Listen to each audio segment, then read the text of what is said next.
विद्यार्थी मित्रांनो, कालच्या आपल्या पिरियडमध्ये आपण प्राचीन भारताचा इतिहास BA प्रथम वर्ष सेमिस्टर दुसरे पेपर तिसरा यामधील प्रकरण क्रमांक 3 गुप्त आणि वाकाटक घराणे या प्रकरणाला सुरुवात केली होती।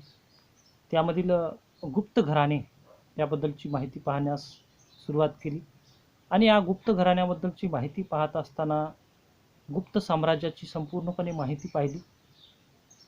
गुप्त साम्राज्याच्या उदयापासून त्याचबरोबर गुप्त साम्राज्याचे जे काही श्रीगुप्त असेल, घटोत्कच गुप्त असेल आणि चंद्रगुप्त प्रथम याबद्दलची माहिती सविस्तरपणे आपण मागच्या पिरियडमध्ये पाहिली माहिती। आणि या पिरियडमध्ये आपण गुप्त घराण्यातील जो महान पराक्रमी शासक जो चंद्रगुप्त प्रथम नंतर आलेला आणि या चंद्रगुप्त प्रथमचा पुत्र तो समुद्रगुप्त याबद्दलची माहिती पाहणार आहोत। तर जे काही गुप्त घराण्याबद्दलची माहिती पाहत असताना या गुप्त राज्याच्या किंवा वंशावळीत काही राजांनी किंवा सम्राटांनी आपलं कार्य एक कार्याचा वेगळा ठसा निर्माण केला। त्यामुळे या गुप्त साम्राज्यामधल्या असंख्य अशा अनेक शासकापैकी जो चंद्रगुप्त प्रथम, समुद्रगुप्त आणि त्याच्यानंतर जो काही चंद्रगुप्त द्वितीय याबद्दलचीच माहिती आपल्याला पूर्णपणे अभ्यासायची आहे। तर कालच्या पिरियडमध्ये आपण चंद्रगुप्त प्रथम बद्दल संपूर्ण माहिती पाहिली। आज आपण या चंद्रगुप्त प्रथमचा पुत्र जो समुद्रगुप्त म्हणून ओळखला जातो, ज्याचा कालखंड इसवी सन 335 ते इसवी सन 375 म्हणजे जवळपास 40 वर्षाच्या कालखंडामध्ये ज्या समुद्रगुप्ताने गुप्त घराण्याची साम्राज्य किंवा गुप्त साम्राज्य हे सर्वोच्च स्थानावर नेऊन ठेवलं, अशा या चंद्रगुप्त मौर्य समुद्रगुप्ताबद्दलची माहिती पाहणार आहोत। तर ज्या चंद्रगुप्त पहिला ज्यांनी राजाधिराज नावाची पदवी धारण केली होती आणि गुप्त साम्राज्याची एक वेगळी ओळख निर्माण करून जे लिच्छवीच्या महान अशा शासकाची जी मुलगी राजकुमारी कुमारदेवी यांच्यासोबत विवाह केला त्या चंद्रगुप्त प्रथमने आणि आपली पट्टराणी त्याला बनवली। त्याच्यानंतर त्याचबरोबर त्यांनी गुप्त संवत नावाचं एक कालखंड किंवा गणना सुद्धा सुरू केली चंद्रगुप्त प्रथमने। आणि याच चंद्रगुप्त प्रथमचा पुत्र म्हणजेच समुद्रगुप्त हा तत्कालीन स्थितीमध्ये चंद्रगुप्त प्रथम नंतर समुद्रगुप्त हा शासक किंवा गुप्त साम्राज्याचा सम्राट म्हणून पुढे आला। म्हणजेच चंद्रगुप्त प्रथम आणि राजकन्या किंवा त्याची माता कुमारदेवी त्याचा पुत्र म्हणजेच समुद्रगुप्त म्हणून हा पुढे नावलौकिक मिळवले त्यांनी। आणि गुप्त साम्राज्याचा जो सर्वश्रेष्ठ पराक्रमांक म्हणजे दिग्विजय प्राप्त करणारा सम्राट, म्हणजे सर्व दिशेला साम्राज्य वाढवणारा सम्राट म्हणून समुद्रगुप्ताची ओळख आहे। आणि याचा शासनकाळ म्हणजे समुद्रगुप्ताचा शासनकाळ हा इसवी सन 335 ते 375 म्हणजे 40 वर्षाचा कालखंड। आणि आपल्या वडिलांची सत्ता म्हणजे चंद्रगुप्त प्रथम यांनी आपल्या शेवटच्या आयुष्याच्या काळामध्ये पूर्ण सत्ता आपला पुत्र समुद्रगुप्ताकडे सोपवली आणि इसवी सन 335 ते 375 या 40 वर्षाच्या काळामध्ये समुद्रगुप्ताने आपलं जे राज्य गुप्त साम्राज्य हे महाराज्य राजाचे रूपांतर एक बलाढ्य राज्य म्हणून निर्माण केलं। आणि या साम्राज्य विस्तार असेल, त्याचबरोबर त्यांनी अनेक पराक्रम केले, त्यांनी अनेक युद्ध मोहिमा आखल्या आणि जगाच्या इतिहासामध्ये सर्वात जास्त एक सर्वोच्च सेनापती आणि लढाया जिंकणारा किंवा सर्व दूर सत्ता प्रस्थापित करणारा शासक म्हणून समुद्रगुप्ताची गणना केली जाते। त्याचबरोबर आधुनिक पाश्चिमात्य इतिहासकार हे समुद्रगुप्ताचा उल्लेख म्हणजेच भारतीय नेपोलियन म्हणून सुद्धा समुद्रगुप्ताला म्हणून ओळखले जातं। म्हणजे भारतीय नेपोलियन कोणाला ओळखलं जातं तर समुद्रगुप्ताला ओळखलं जातं। म्हणजे समुद्रगुप्त हा चं व्यक्तिमत्व पाहता जो नेपोलियन बोनापार्ट याच्यापेक्षाही श्रेष्ठ असं स्थान हे भारतीय इतिहासामध्ये समुद्रगुप्ताला दिलं जातं। असा हा श्रेष्ठ सम्राट जो इसवी सन 335 मध्ये राज्यावर आला आणि साम्राज्याची सत्ता त्याच्या हातामध्ये आल्यानंतर सर्वप्रथम त्यांनी राज्यविस्ताराचे धोरण हाती घेतलं आणि तो प्रत्यक्ष किंवा तो एक रणकुशल योद्धा, त्याचबरोबर सर्वश्रेष्ठ सेनापती म्हणून त्याची ओळख होती आणि त्यांनी सर्वप्रथम दिग्विजय म्हणजे सर्व दिशेला राज्य वाढवण्याचं काम त्यांनी तत्कालीन स्थितीमध्ये केलं आणि हे वर्णन किंवा जे दिग्विजयाचं धोरण जे आखलं होतं त्याचं वर्णन हे त्याच्या राजदरबारीत असणाऱ्या हरिसेन या आपल्या त्याच्या कवीने इलाहाबाद नावाच्या एका इलाहाबादच्या जे शिलालेख सापडला गेला शिलालेख प्रशस्तीमध्ये समुद्रगुप्ताचं जे साम्राज्य विस्ताराचं धोरण म्हणजेच दिग्विजयाच्या धोरणाबद्दलचं वर्णन तत्कालीन स्थितीमध्ये केलेलं आढळून येतं. आता या वर्णनामध्ये आढळून येताना ज्या समुद्रगुप्ताने मोहीम आखल्या त्या मोहिमेला दिग्विजयाची मोहीम किंवा राज्यविस्तार म्हणून ओळखलं जातं. जो हरिसेन तत्कालीन स्थितीमध्ये त्याच्या राजदरबारातील एक कवी होता आणि त्यांनी जे आर्यवर्तातील जे महत्त्वपूर्ण असे शासक होते किंवा नावाजलेले असे शासक होते त्यांना हरवण्याचं काम समुद्रगुप्ताने केलं याबद्दलची माहिती त्यांनी रेखाटून ठेवली किंवा वर्णन केले आहे.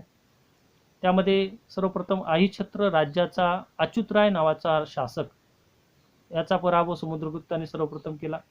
त्याच्यानंतर रोहिलखंडाचा परिसर जिंकून घेतला. त्यानंतर मगधांच्या नागसेनाचा पराभव केला. त्याचबरोबर पद्मावतीच्या गणपतीनाथ नावाच्या राजाचा पराभव केला.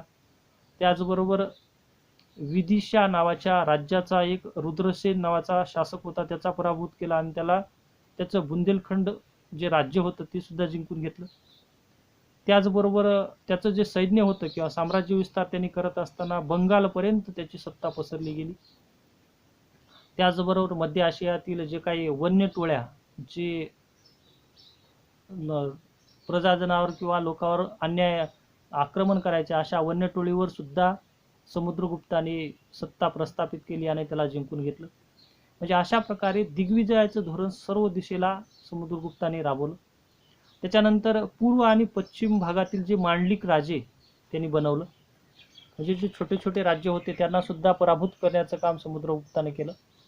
पण समुद्रगुप्ताच्या साम्राज्य विस्ताराची एक लक्षणीय वैशिष्ट्य असे होते की त्याने जो प्रदेश आपल्या प्रत्यक्ष राज्याखाली न आणता दुरुस्त अशा पूर्व आणि पश्चिमेतील जी सीमावर्ती राज्यांना आपले करून घेतले आणि त्याला सार्वभौमत्व स्वीकारायला लावलं. म्हणजे आपल्या साम्राज्याअंतर्गत गुप्त साम्राज्याअंतर्गत साम्राज्य करण्याचं आणि त्यांना मांडलिक म्हणजे आपल्या हाताखालचं राज्य बनवण्याचं काम त्यांनी केलं.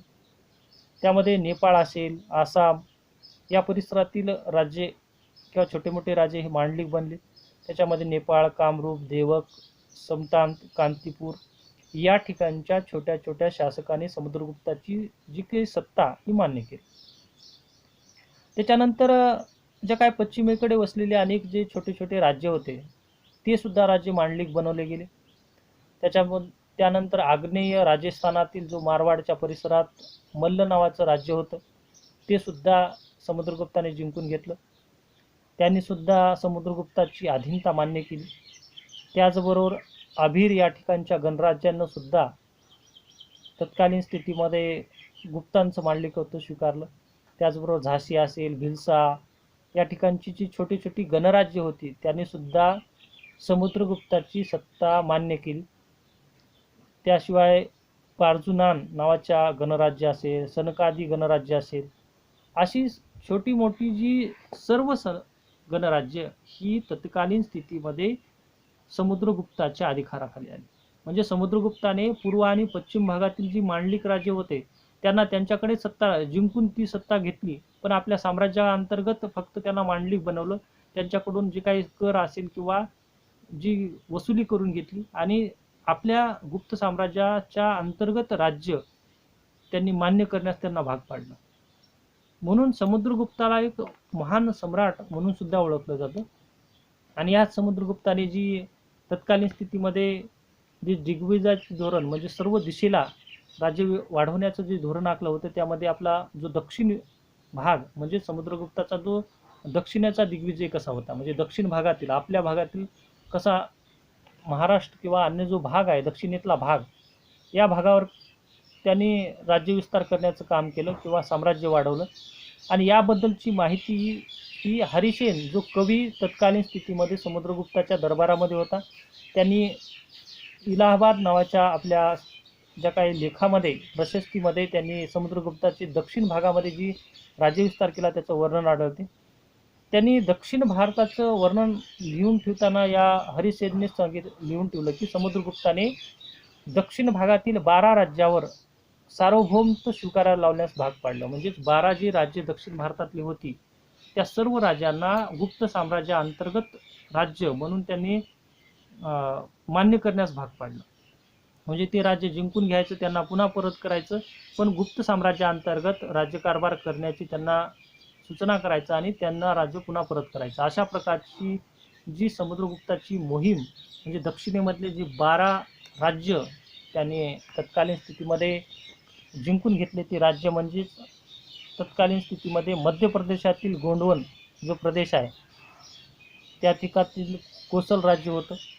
त्याचबरोबर महानदीच्या काठचं एक व्याघ्रराजाचं महाकांताकार राज्य, त्याचबरोबर गोदावरी जिल्ह्यातील मंतराज नावाच्या राजाचं कोरल राज्य, त्याचबरोबर महेंद्रगिरीचे पिट्टपूर नावाचं राज्य, विशाखापट्टणम या जवळचं स्वामी दत्तांचं कोट्टूर राज्य, त्याचबरोबर दमन राजाचं एडपल या ठिकाणचं राज्य आणि कांचीवरम परिसरातील विष्णुगोप यांचं कांची राज्य आणि एलोर जिल्ह्यातील हस्तिवर्मन चे बेंगीर नावाचं राज्य आणि नेलोर परिसरातील उग्रसेनाचे पल्लक नावाचं राज्य, त्याचबरोबर विशाखापट्टणमच्या ज्या काही दक्षिणेतील कुबेराचं देवराष्ट्र नावाचं राज्य आणि आरकाड जिल्ह्यातील धनंजयाचं कुष्टलपूर नावाचं राज्य आणि शेवटचं म्हणजे गोदावरीच्या खोऱ्यातील नीलराजांचं अवमुक्त नावाचं राज्य. हे सर्व राज्य तत्कालीन स्थितीमध्ये दक्षिणेतलं जिंकून घेतलं. त्याचबरोबर दक्षिण भागातील जे काही विशाखापट्टणम त्याचबरोबर कांचीपुरम पर्यंतचा भाग सुद्धा समुद्रगुप्ताने जिंकून घेतला. म्हणजेच पूर्व किनारपट्टीपर्यंत दक्षिणेमध्ये साम्राज्य विस्तार करणारा गुप्त सम्राट म्हणजेच समुद्रगुप्ताची ओळख आहे. म्हणजे कांचीपुरमपर्यंत ते राज्य म्हणजेच गुप्त साम्राज्य हे पसरलं गेलं.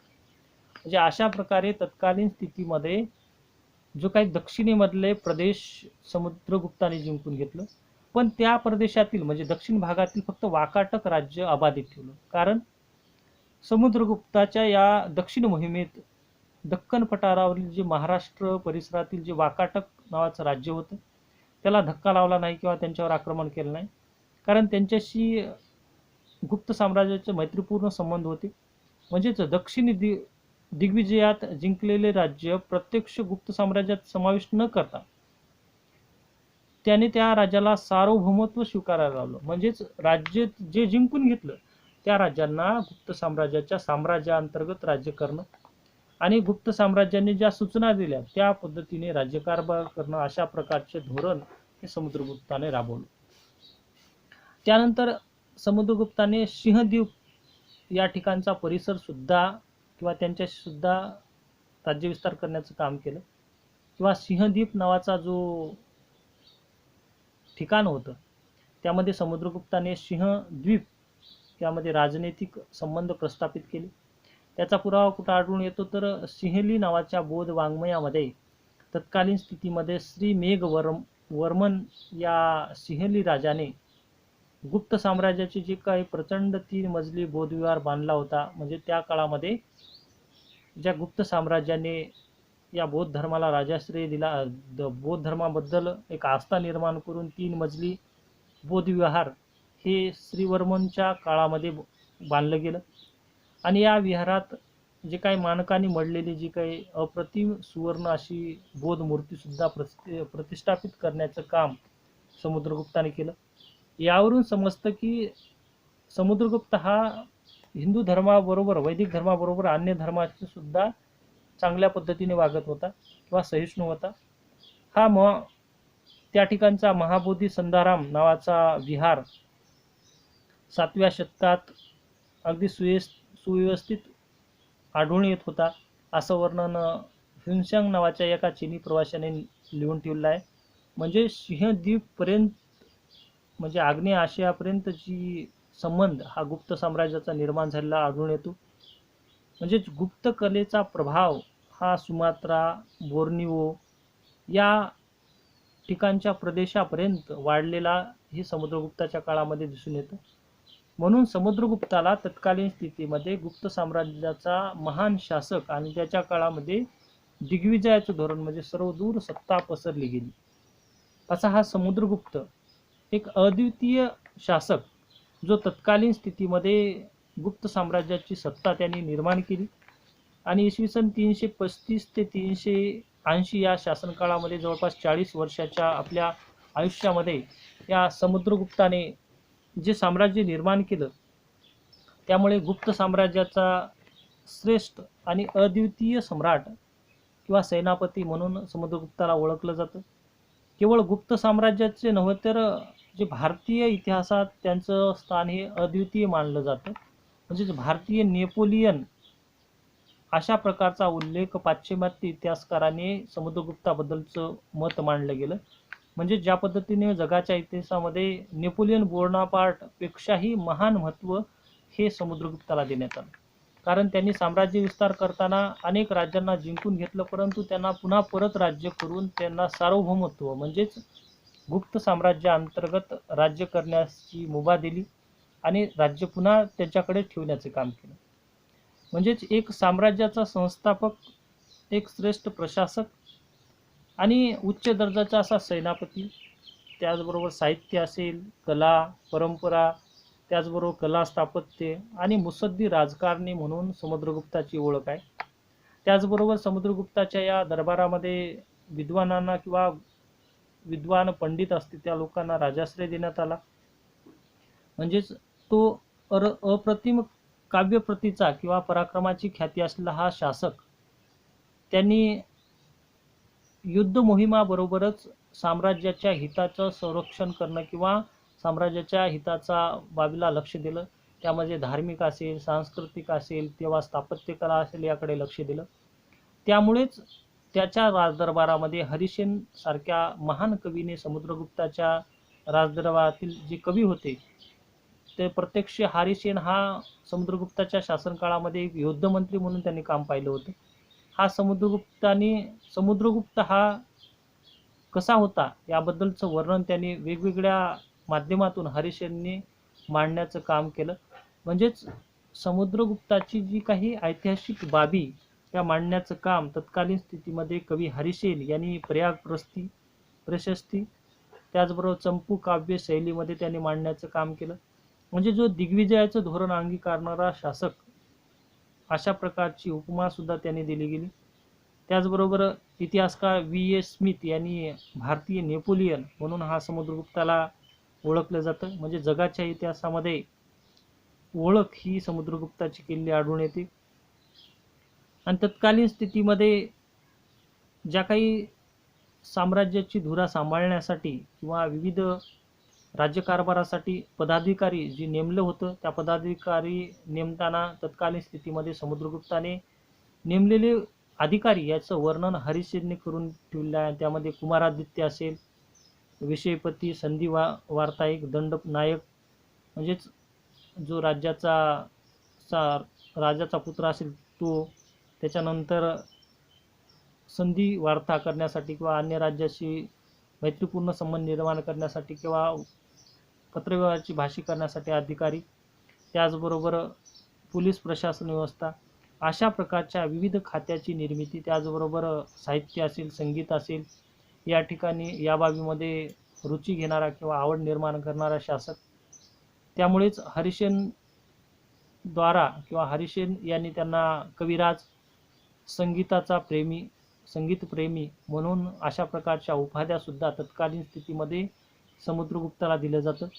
म्हणजे समुद्रगुप्त यांच्याबद्दलची जी माहिती आढळून येते किंवा समुद्रगुप्ताबद्दलची जी माहिती आढळून येते ही सर्व माहिती तत्कालीन स्थितीमध्ये घडलेल्या घडामोडीची माहिती ही आढळून आलेली दिसून येते. म्हणून तत्कालीन स्थितीमध्ये घडलेली ज्या सर्व बाबी त्या गुप्त साम्राज्याच्या विकासाचं एक साधन बनलं गेलं.